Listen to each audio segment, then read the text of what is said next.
Most people's life stories are lost forever, but yours doesn't have to be.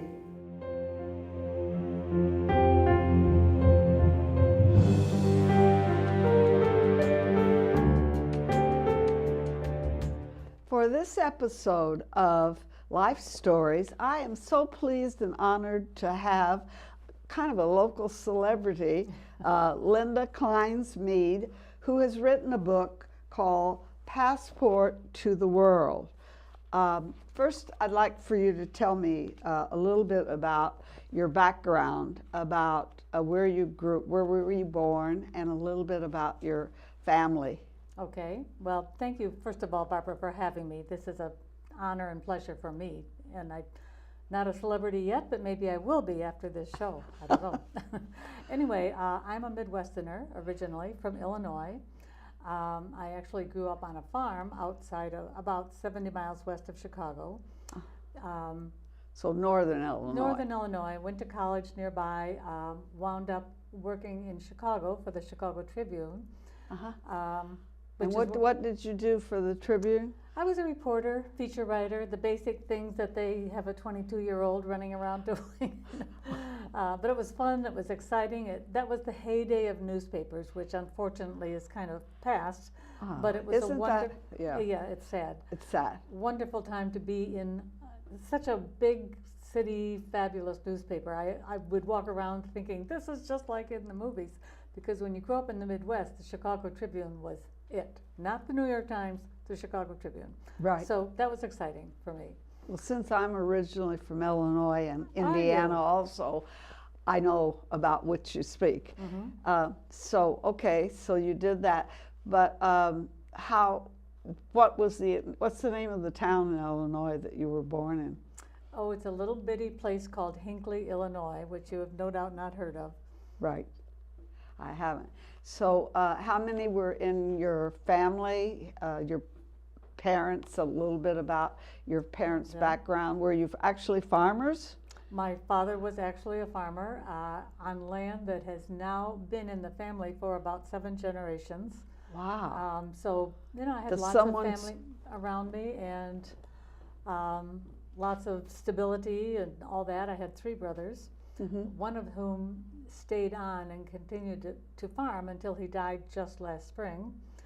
One of whom I write about in the book because he had Down syndrome, and that was, a whole thing in itself. And I'm sure many of your listeners have family members with disabilities of one kind or another, so I wanted that chapter to be helpful.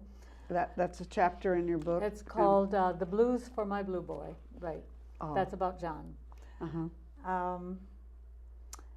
I met my husband while he did not work at the Tribune, but I met him while I was working at the Tribune. We got married, and actually I had moved to U.S. News and World Report. We were dating when I was at the Tribune. Then I went to U.S. News and World Report. We were still dating. Then we got married, and immediately spent the next 12 years overseas in 3 countries: Venezuela, which was not then the horror story we read about now. Brazil for 5 years, and France. So then we came back, and with 2 kids who'd never lived in the States. So I freelanced after that for a long time. It was a little hard to take a 12-year break and then try to jump back into the newspaper world. Oh, I would imagine it would be. So tell me a bit about what was Venezuela like then when you lived there? At that time, it was wonderful. People don't realize that Venezuela, or let's say lots of people probably don't realize that Venezuela was once an extremely wealthy country. It sits on the largest oil reserves in the world, more than Saudi Arabia, more than us, more than any of the other big oil producing countries. We were both young professionals living and working in Chicago when we got married, and we moved to Caracas it was a different environment, but no change in standard of living. It was just as exciting, just as much fun, just as many great restaurants and clubs and excursions. Plus, Venezuela has beaches and jungles. And in Caracas, the temperature was about 70 degrees year-round because it sits right on the equator, and it's in the mountains. So you get that not much change of season or temperature, but it's not as hot as most equatorial locations because it's up in the mountains. So in many ways, it was kind of a paradise. Wow. So now what did your husband do that took you to Venezuela? He was working for he worked for 2 or 3 different companies during those years, and I'm trying to think who he was with at the time.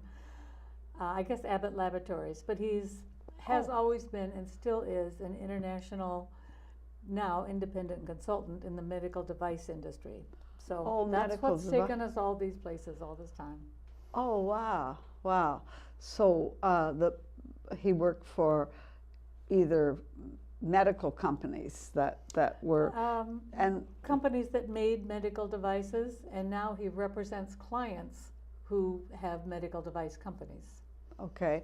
And now, what was the second second country that Brazil. Brazil. You moved to Brazil, and what devices and what did they have in Brazil, or was it more of a Isn't Abbott more of a pharmaceutical company, kind of? No, and Abbott is a big, huge multinational company with a lot of different types of products. But you'd have to talk to him about the details of his work. Oh, okay, okay. I didn't mean. So, were you working at all when you were in Venezuela and Brazil? In Venezuela, I worked on you have to sign a paper if you're going to be the spouse of an expatriate, saying that you will not seek paying work in that country, full-time paying work. That's how they protect their job market. And that's true in almost every country in the world. Except here. Well, you have to have a H-1 visa, I believe, to work here. Yeah. Well, that's for the person who has a job here. For the spouse, they may not be able to work. I see.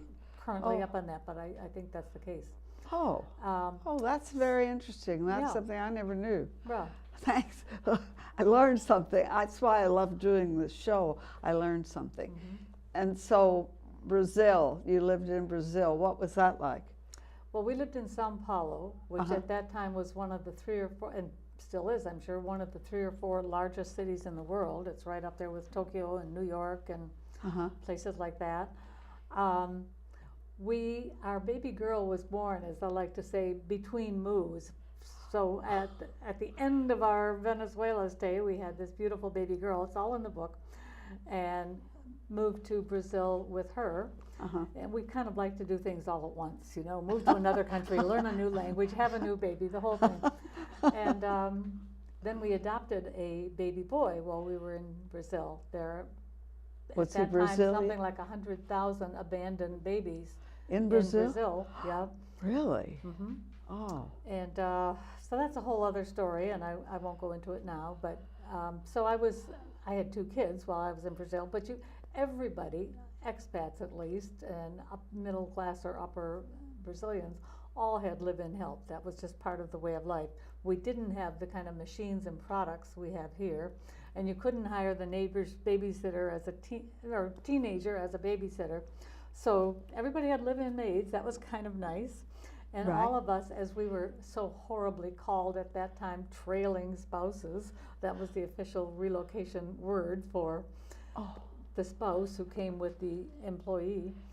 Really? I had quite a bit of free time because we didn't have jobs. We had live-in maids, etc. And we really had an awful lot of fun going out to artist colonies and other day trips, and just had a lot of fun. Now, do you write about that in the book, going out to artist colonies? I should have. I talked about Brazil in there, and that didn't make it in there. But now that the book is published, I keep thinking of things. Oh, I should have put this in. I should have put that in. But that'll have to be the next book. Yeah, write the next book. And so then you moved to Europe. And from there, after 5 years in Brazil, we moved to Paris, France, and we're there for 3 years. What lovely places! I know. Go ahead. So, I know. But each one was a completely different language, set of laws, set of social mores. I mean, it was challenging. Different currency, different measures and weights. So you were constantly, I guess, using both right and left brain all the time. And that was part of what was fun. And after Paris, we moved to California, which we like to say was our 4th foreign country. And we were only there for 2 years. And then we've been in the Boston area ever since. Okay. Where did you live in California? Southern California, Orange County. Uh-huh. Okay. So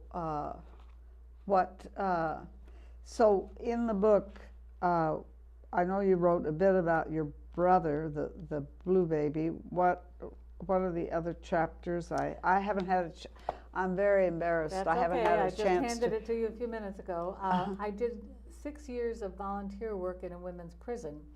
So my experiences about that are in there. It's called The Halfway House Prison Blues. Where was this? Framingham, MCI Framingham. Oh. The oldest women's prison in the country. It goes all the way back to pre-Revolutionary War times, not the current building, but the institution. And it was founded by descendants of the Salem witch trials. Really? Some of them escaped and formed a little colony in Framingham called Salem's End, and they sort of took in women who had to escape abusive homes or witch hunts or whatever was happening. And Clara Barton was the director at one time. Uh-huh. Yeah, it's a fascinating story. Oh. And I had this great group. I taught journaling. Uh-huh. So, all these women who'd had a tough life in one way or another told me their stories, and that was a great privilege. Now, were any of them able to write their stories? Oh, and, absolutely. I mean, get them published? Or? Not that I'm aware of. We really were not encouraged to stay in touch in any way or even to give out our last names or addresses when we worked there. So, no, I don't know. Well, what a fascinating way to utilize your experience. Mm-hmm. I forgot to ask you, where did you go to, where was your education that enabled you to get into the Chicago Tribune?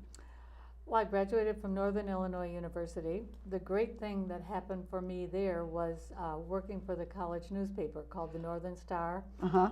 The first day I walked, first of all, I never thought they'd take me. What did I know? And it turned out, yeah, they were wondering why I hadn't showed up yet as part of being a journalism major to go work on the paper. And the very first day I walked in, I knew I had found my home, found my people. And so I graduated with a thick portfolio like that of published stories. And I also worked for the DeKalb Daily Chronicle. It was located, NIU is in a town called DeKalb, and the Daily Chronicle was their daily newspaper. So summers, I worked there. Oh. So I was a pretty experienced reporter by the time I got out of college. Oh, that was why you were able to get, that's great. Well, that's fascinating.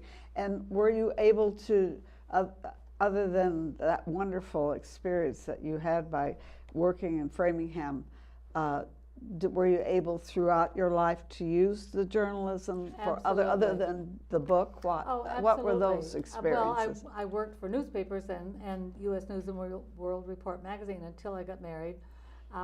During those overseas years, I had patchwork jobs. I worked on a coffee table book about Venezuela that a group was putting out. I was always a member of things like the International Association of University Women, things like that, and they would have publications and I would write articles for them. Mm-hmm. I always taught English to local people who wanted to learn English. Oh. And they would help me with my Spanish or Portuguese or French, as the case may be. In Brazil, I had a little school in my house for children teaching English to little kids, and I gave private lessons in English. And did I do any writing in Brazil? So long ago. I must have done something, but I can't remember what. Okay. And in Paris. What about Paris? The Paris, famous place for the literary place, right. Yeah. There was a great organization called, what was it called? Related to American Association of University Women, but it was called something else there. And before I left, somebody said, you have to join that organization if you're going to live in Paris. And I thought, no, I'm not such an organization kind of person, I don't know. But then I got there and saw what it was. It was huge. They had wonderful programs of all kinds. Our speakers were people like Princess Grace, Baron Rothschild, Oh my. These were at the monthly luncheons, but they also were constantly offering courses at the Louvre on all different kinds of art and excursions into the countryside to learn about wine and food. And they put out a monthly magazine, which I wrote articles for. Oh. So, but not really till I got back to the States did I become a serious freelancer, and I had articles published in the Globe and the Herald and a couple of magazines, things like that. Oh. And then about 8 or 10 years ago, I published a children's book called Old Grandma Cat, also available on Amazon along with Passport to the World. We need to, say that I forgot to ask you, where could people purchase? On Amazon. You kind of have to type in the entire title, which is Passport to the World, Looking Back While Moving On by Linda Klein Means. Mm-hmm. And you can also get Old Grandma Cat, my children's book, in the same way. Oh, wonderful, wonderful. Now, what prompted you to write the children's book? I can understand this is like a memoir. And it is. Yeah. I call it 8 mini memoirs. The children's book didn't start out as something to be published. As I said, I grew up on a farm, and farms always have barn cats. And they're sort of semi-feral, semi-tame. They aren't exactly pets. Uh-huh. But my mother loved all the cats. And so every day at 4 o'clock, she would come out with food for all the cats. So by 4 o'clock, 10 or 12 cats would be lined up waiting for the food she was going to bring out. Uh-huh. And she was aware, they weren't pets, they didn't have names, but she was kind of aware of each one and who's missing and who's not. And a batch of kittens had been born. And suddenly she realized that their mother had disappeared. So she was kind of worried about that. Would they survive? And all of a sudden, this ancient old cat who could barely move bursts forth and takes in the kittens and takes care of them. And she told me this story, which I thought was very cute. So we had a 13-hour drive back to Boston, and I amused myself by writing that story in poem form. And I just wrote it as a gift for my parents because I thought they would get a kick out of it, which they did. And it was years later that I was in a class at Grub Street or something, and I took it out and dusted it off and had it published. So you were a member of Grub Street? I've taken lots of courses there. It's a wonderful writing center in Boston, world-renowned actually. It's an amazing place. You can take courses in anything: poetry, screenwriting, short fiction, long fiction, nonfiction, whatever. And I learned a lot there. Because it was not that easy to make the leap from journalism to what they call creative nonfiction or literary fiction. Mm-hmm. Literary nonfiction, I should say, where you use fiction techniques like dialogue, transition, structure, stuff I'd basically never heard of as a journalist, so I had a lot to learn, and I learned much of it at Grub Street. Really? Oh, that's very interesting, where you had such a background in writing, but like you say, it's a whole different kind of writing, and it's a different world. It really is. Right. So you've told where you could write the book. I was also interested in, from writing this book, do you plan to write any other books? Or what are you currently doing? I am working on a long piece. Will it be in a literary? I got a few of the pieces in there published in literary magazines before I put them together as a book. So the next thing, maybe I'll seek publication in a literary magazine, or who knows what. I've barely started it. Marketing this book is kind of a full-time job right now. What techniques are you using to market it? Since well, interviews like this one. I have been the Book of the Month selection for 3 or 4 book clubs at this point.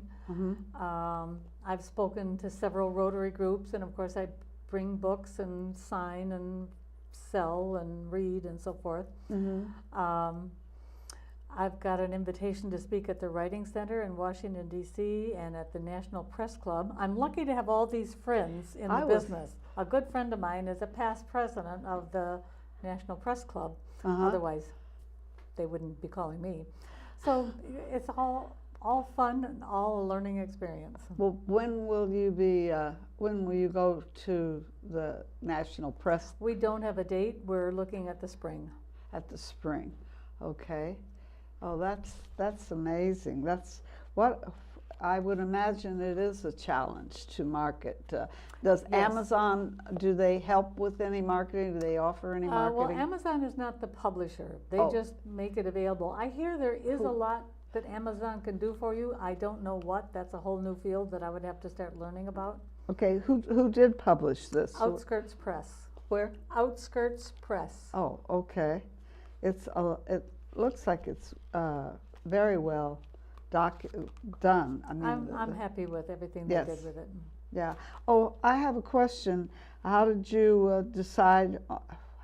Did you have a difficult time deciding on the title for the book? I think that's always. I did, yeah. Titles are important, and it's hard, and it has to be catchy. It has to be at least an honest representation to some degree of the book. I have a good friend who's also worked for the Tribune for many years and has done lots and lots of other literary things, and she and I hashed it over several phone calls.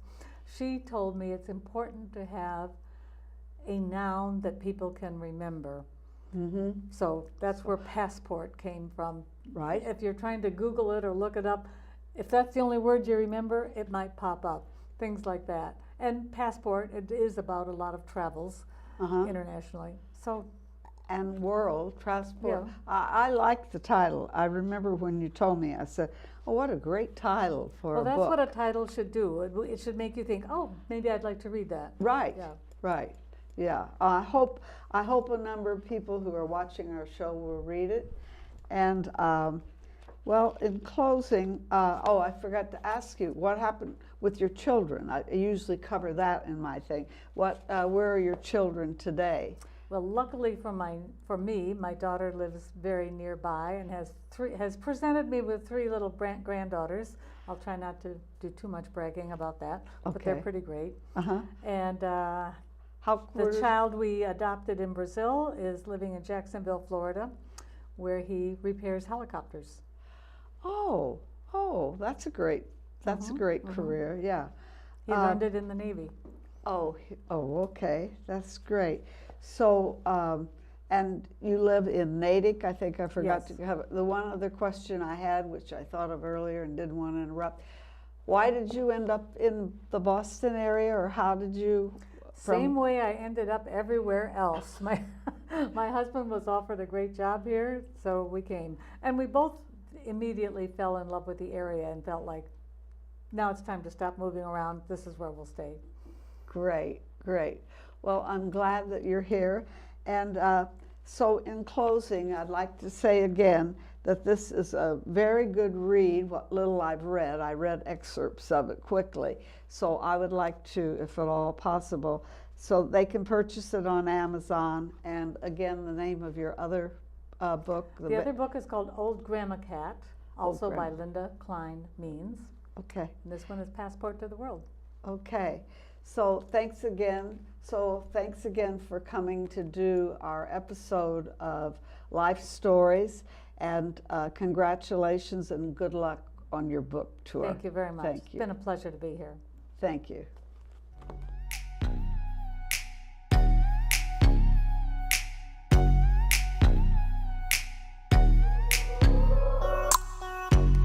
Tell me what you like, what you want from me.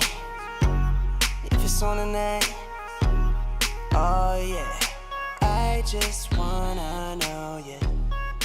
Want you sit next to me.